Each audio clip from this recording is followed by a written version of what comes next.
நான் உணர்ந்து கொள்ள வேண்டும், நீங்கள் உணர்ந்து கொள்ள வேண்டும். நான் ஏன் படைக்கப்பட்டேன்? நான் ஏன் பிறந்தேன்? நான் ஏன் வாழ்கிறேன்? எதற்காக அல்லாஹ் என்னை படைக்க வேண்டும்? ஒரு மனிதனாக, ஒரு அழகுள்ள படைப்பாக, சிந்தனை உள்ள படைப்பாக, எதையும் செய்வதற்கு ஆற்றல் உள்ள படைப்பாக அல்லாஹ் ஏன் என்னை படைக்க வேண்டும்? என் வாழ்வின் குறிக்கோள் என்ன? என் வாழ்வின் லட்சியம் என்ன? எதை நோக்கி என் பயணம் இருக்கிறது? எதற்காக வாழ்ந்தேன்? எதற்காக வாழ்ந்து கொண்டிருக்கிறேன்? எதை நோக்கி சென்று கொண்டிருக்கிறேன்? இந்த கேள்விக்கெல்லாம் நம்முடைய வாழ்வில் பதில் தெரிந்தால் நம்முடைய வாழ்க்கை இப்போது இருப்பது போன்று இருந்திருக்காது. நாம் இப்போது கல்லூரிகளை படிக்கிறோம், முன்னால் பள்ளிக்கூடத்திலே படித்தோம், அதற்கு முன்னால் நம்முடைய வீட்டில் குழந்தையாக இருந்தோம், பள்ளி படிப்பை முடித்தோம், கல்லூரி படிப்பு. இதற்கு பிறகு ஒரு நிறுவனத்தில் வேலை செய்வோம் அல்லது ஒரு தொழிலை தொடங்குவோம், சம்பாதிப்போம்.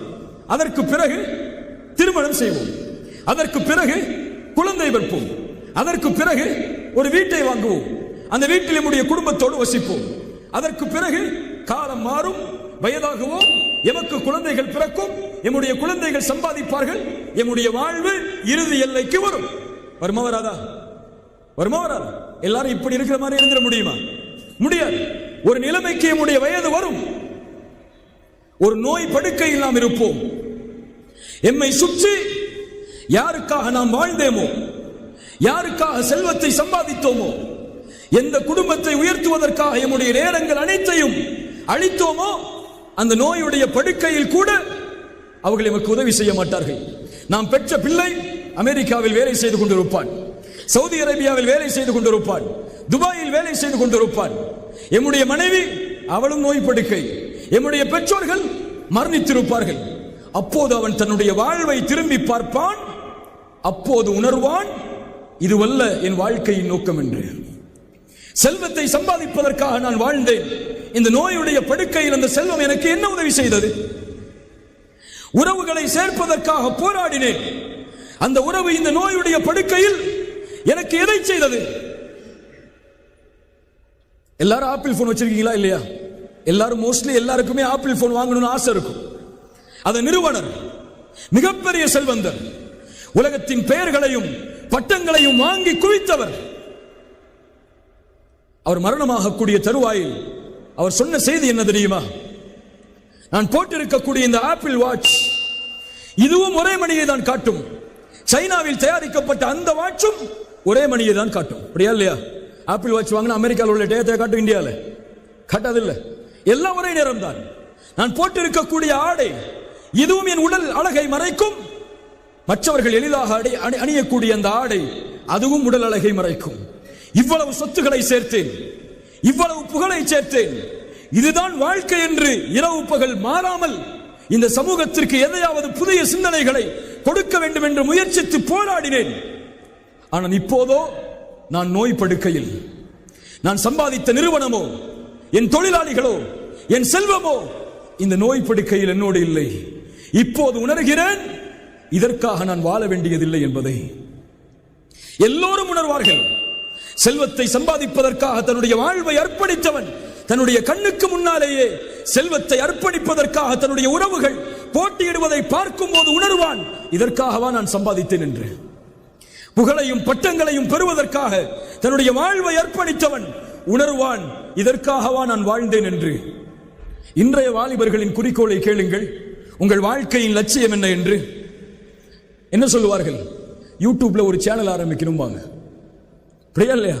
அல்லது ஒரு ஷார்ட் பிலிம் எடுக்கணும்பாங்க, அல்லது ஒரு மியூசிக் டைரக்டர் ஆகணும்பாங்க, அட்லீஸ்ட் ஒரு டப்மா செய்யணும்பாங்க.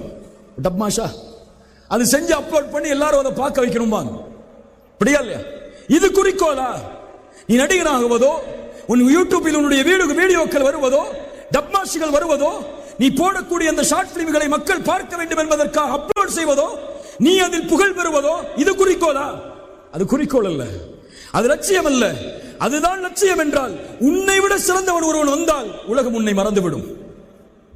உன்னை விட அதில் சிறந்தவன் ஒருவன் உருவானால் நீ யார் என்ற அறிமுகம் கூட இல்லாத அளவு மறைந்து விடுவாய்.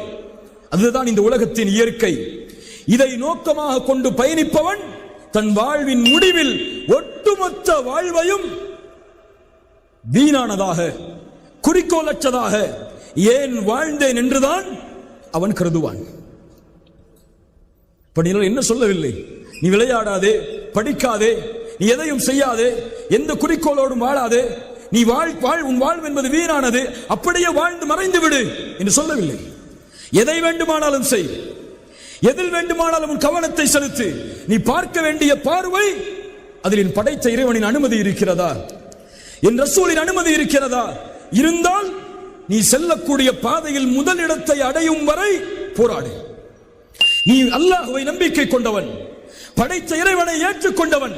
நீ இரண்டாவது தரமோ மூன்றாவது தரமோ பின்னால் வரிசையோ உன்னிடமில்லை. ஏன்? உன்னோடு அல்லாஹ் இருக்கிறான். நீ வர வேண்டிய பாதை முதல் பாதை. உன்னை உலகம் பின்பற்ற வேண்டும். நீ யார் என்பதை ஒட்டுமொத்த உலகம் அறிந்து கொள்ளும் வரை உன் பாதையில் முன்னேறுவது உன் மீது கடமை என்பதை உணர்ந்து செயல்படு. விளையாட்டா? முதலில் வா. படிப்பா? முதலில் வா. பொழுதுபோக்கா? முதலில் வா. தீனா? முதலில் வா. அழைப்பு பணியா? முதலில் வா. இரண்டாவது மூன்றாவது இடம் இது உனக்கல்ல, இது மற்றவர்களுக்கு. இந்த நம்பிக்கையை உள்ளத்தில் கொள். அல்லாஹ் ரப்புல் ஆலமீன் இந்த உலகத்தை படைத்தான். அவன் தானே படைத்தான். படைத்த இறைவனால் படைக்கப்பட்ட உலகத்தில் தானே வாழ்கிறோம். அவன் தான் எம்மையும் படைத்தான். அவன் படைத்து நீங்கள் இந்த உலகத்தில் செல்வீர்கள், நிம்மதியோடு வசிப்பீர்கள், எந்த கவலையும் உங்களுக்கு வராது என்றெல்லாம் அவன் எம்மை படைக்கவில்லை. அவன் படைத்து வழிகாட்டுவதற்கு அனுப்பப்பட்ட அத்துணை வேதங்களிலும் இறுதியாக அனுப்பப்பட்ட குர்ஆனிலும் அல்லாஹ் இந்த மனித சமூகத்தை படைத்து சொன்ன செய்தி என்ன தெரியுமா? வலனபுலுவன்னக்கும், உன்னை படைத்தேன், உன்னை சோதிப்பேன், எல்லா வழிகளிலும் சோதிப்பேன். பசியை கொண்டு சோதிப்பேன், வறுமையை கொண்டு சோதிப்பேன், செல்வத்தை எடுத்து சோதிப்பேன், உயிர்களை பறித்து சோதிப்பேன். நீ பொறுமையாளனாக இருந்து அதில் வெற்றியை அடைந்தே ஆக வேண்டும் என்று குர்ஆன் சொல்கிறது. யார் பொறுமையோடு சகித்து வாழ்கிறார்களோ, அதில் வெற்றியை நோக்கி பயணிக்கிறார்களோ, அந்த முயற்சிக்கு கூலியை அல்லாஹ் கொடுத்தே தீருவான் என்று குர்ஆன் சொல்கிறது. ஒரு படை தளபதி தன் படைக்கு எப்படி வழிகாட்டுவானோ அதுபோல் தான் மனித இனத்தை படைத்த அந்த அல்லாஹ் இந்த மனிதர்களை படைத்து வழிகாட்டுகிறான். சோதனை வரும்போது துவளாதே, கவலைகள் வரும்போது நெருங்கி விடாதே, உறவுகளை செல்வத்தை உன்னிடத்தில் இருந்து நான் எடுக்கும் போது சோர்வடைந்து விடாதே. நீ முன்னேறு. உன் வாழ்வின் இலக்கை நீ அடையும் வரை உன் பாதையில் நீ சென்று கொண்டே இரு. இந்த உலகம் அல்ல உன் வாழ்வின் இலக்கு. நீ வாழ வேண்டிய வாழ்க்கை இதுவல்ல. வாழ்ந்து பிறந்து சாப்பிட்டு கல்லூரிகளை படித்து வேலை செய்து திருமணம் செய்து குழந்தைகளை பெற்று சுகமோடு வாழ்ந்து கடைசியில் மண்ணோடு மண்ணாக மக்கி போவதற்கா இவ்வளவு பெரிய உலகம்? சூரியன் உதிப்பது யாருக்காக? சந்திரன் வருவது யாருக்காக? நட்சத்திரங்கள் உதிப்பது யாருக்காக? மனிதனே, உனக்காக. சூரியன் காலையில் இறைவனுடைய கட்டளையால் உதிப்பது நீ வாழ வேண்டும் என்பதற்காக. சந்திரன் இரவிலே வருவது நீ வாழ வேண்டும் என்பதற்காக. நட்சத்திரங்கள் உதிப்பது நீ வாழ வேண்டும் என்பதற்காக. ஏன்? இந்த ஒட்டுமொத்த உலகத்திலும் இறைவனால் படைக்கப்பட்ட எல்லா படைப்புகளும் படைக்கப்பட்ட நோக்கம் உனக்காக. நீ படைக்கப்பட்டது அவனுக்காக. சுப்ஹானல்லாஹ். குர்ஆன் சொல்லுகிறது அதை. அல்லாஹ் சொல்கிறான், இந்த உலக வாழ்வை பார்த்து ஏமாறுபவர்களை பார்த்து, யஅலமூன ஸாஹிரம் மினல் ஹயாத்தித் துன்யா, அவர்கள் அறிந்ததெல்லாம் இந்த உலக வாழ்க்கையின் வெளிப்படையான அலங்காரங்களைத்தான். ஆனால் அவர்களோ இந்த மரணத்திற்கு பிறகு ஒரு வாழ்வு இருக்கிறது என்பதை பற்றிய எந்த சிந்தனையும் இல்லாமல் மறைமுகமாக அதை மறந்து அதை விட்டு பொடுபோக்காகி வாழ்கிறார்கள். அல்லாஹ் சொல்கிறான், மனிதனே, அவலம் யதஃபக்கரு ஃபி அன்ஃபுஸிஹிம், உன் நஃப்ஸையே நீ சிந்தித்து பார்க்க மாட்டாயா? மா ஹலகல்லாஹு ஸமாவாதி வல் அர்த் வமா பைனஹுமா இல்லா பில் ஹக். அல்லாஹ் வானங்களையும் பூமிகளையும் ஒரு உண்மைக்காக இல்லாமல், ஒரு சத்தியத்திற்காக இல்லாமல் அல்லாஹ் படைக்கவில்லை. வஅஜலின் முஸம்மா, அதற்கும் ஒரு முடிவு இருக்கிறது என்று அல்லாஹ் ரப்புல் ஆலமீனுடைய புத்தகம் அல் குர்ஆனிலே சொல்கிறான். அல்லாஹ் மேலும் கேட்கிறான், அஃபஹஸிபதும் அன்னமா خلقناكم அபஸா, மனிதா, உன்னை அல்லாஹ் வீணாக படைத்து விட்டானா? ஒரு குறிக்கோள் இல்லையா? ஒரு லட்சியம் இல்லையா? வஅன்னக்கும் இலைனா லா துர்ஜஊன், நீ மீண்டும் இந்த இடத்திலே கொண்டு வரப்பட மாட்டாயா என்று குர்ஆன் கேட்கிறது. கண்ணியத்துக்குரியவர்களே, நம்முடைய மார்க்கத்துடைய வழிகாட்டல் இதுதான். நாம் வாழ்வது படைத்த இறைவனுக்காக, நாம் மரணிக்க போவது படைத்த இறைவனுக்காக. அடுத்த உலகத்திலே மீண்டும் இறைவன் எம்மை உயிர் கொடுத்து எழுப்புவது அவனை சந்திப்பதற்காக. அவனை சந்திப்பது அவனுடைய திருப்தியை அடைவதற்காக. இதுதான் ஒரு மனிதனுடைய உண்மையான குறிக்கோளாக, லட்சியமாக அவர் ஆக்கிக் கொள்ள வேண்டும். நான் இந்த உலகத்திலிருந்து மரணிக்கும் போது, இந்த உலகத்திலிருந்து பிரியும் போது, என்னால் ஒரு சமூகம் வாழ்ந்தது என்ற வாழ்வோடு இந்த உலகத்தை விட்டு பிரிய வேண்டும். அதுதான் ரசூலுல்லாஹி ஸல்லல்லாஹு அலைஹி வஸல்லம் அவர்கள் எமக்கு கற்றுத்தந்த பாடம். அல்லாஹ்வுடைய தூதர் முஹம்மது ரசூலுல்லாஹ் ஸல்லல்லாஹு அலைஹி வஸல்லம் அவர்களுடைய இறுதி நேரம், மரண படுக்கை, எழுந்து நடக்க முடியவில்லை. அதுவரை அவர்களுடைய வாழ்வில் அவர்களுக்கு முன்னால் யாரும் பள்ளியில் இமாமாக நின்றதில்லை. ரசூலுல்லாஹ் தனக்கு முடியாத காரணத்தால் அபூபக்கரை தொழுகை நடத்துமாறு ஏவினார்கள். அபூபக்கர் சித்திக் ரலியல்லாஹு அன்ஹு அவர்கள் தொழுகை நடத்துகிறார்கள். 4 நாட்கள். கடைசி நாள் திங்கட்கிழமை காலை ஃபஜ்ர் தொழுகை. அல்லாஹ்வுடைய தூதர் ஸல்லல்லாஹு அலைஹி வஸல்லம் அவர்களுடைய வாழ்வின் கடைசி நாளுடைய அந்த தொழுகையை பார்ப்பதற்காக தங்களுடைய அறையின் திரையை கொஞ்சம் அகற்றி பார்க்கிறார்கள். சஹாபாக்கள், அவர்களின் தோழர்கள் அபூபக்கருடைய தலைமைக்கு முன்னால் தொழுகையில் நிற்கிறார்கள். அப்போது முஹம்மது ரசூலுல்லாஹ் ஸல்லல்லாஹு அலைஹி வஸல்லம் அந்த மரண படுக்கையில் ஒரு புன்சிரிப்பை சிரிக்கிறார்கள். ஹதீஸ் கலையில் விரிவுரை செய்யக்கூடிய அறிஞர்கள் அந்த சிரிப்புக்கு விரிவுரை எழுதுகிறார்கள். ஏன் அல்லாஹ்வுடைய தூதர் சிரித்தார்கள்? மரண படுக்கை, மரணமாக கூடிய நாள், ஒட்டுமொத்த சமூகத்தையும் விட்டு பிரியக்கூடிய அந்த நாள், ஏன் முஹம்மது ரசூலுல்லாஹ் மரண படுக்கையில் சிரித்தார்கள்? அந்த சிரிப்பின் அர்த்தம் என்ன தெரியுமா? என் தூதரின் மகிழ்ச்சியின் அந்த அர்த்தம் என்ன தெரியுமா?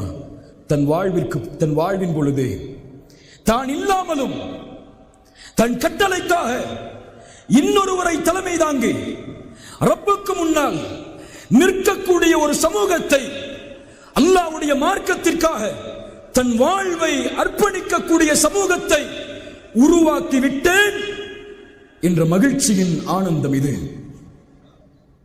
என் ரசூல் எமக்கு பாடம் இல்லையா? என் மரணமாகும் போது நான் எதை கொண்டு மகிழ்ச்சி அடைவேன்? நான் சம்பாதித்த செல்வத்தை கொண்டா அது எனக்கு என்ன பலனை தரும்?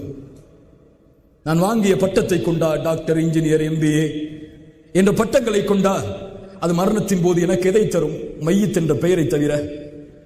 என் குழந்தைகள் உறவுகளா 3 நாட்கள் அழுவார்களா? மனைவியாக இருந்தால் இத்தாவுடைய காலம் வரை என்னை நினைப்பாளா? அதற்கு பிறகு வயது இருந்தால் அவளும் அல்லாஹ்வுடைய மார்க்கத்தின் அனுமதிப்படி வேறொருவரை திருமணம் செய்து வாழ்ந்து விடுவாள்.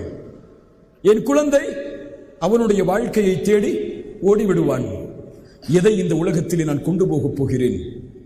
நான் மரணிக்கக்கூடிய தருவாயில் நான் இந்த உலகத்திலே சாதித்தது எது? எதை இந்த மக்களுக்கு செய்தேன்? எதை என் சமூகத்திற்கு செய்தேன்? எதை என்னை சுற்றி இருக்கக்கூடியவர்களுக்கு செய்தேன்? என் வாழ்ந்தவன் யார்? இந்த கேள்வி எம்மை துரத்தினால் இது போதும் என் வாழ்க்கையின் வெற்றியை அடைவதற்கு.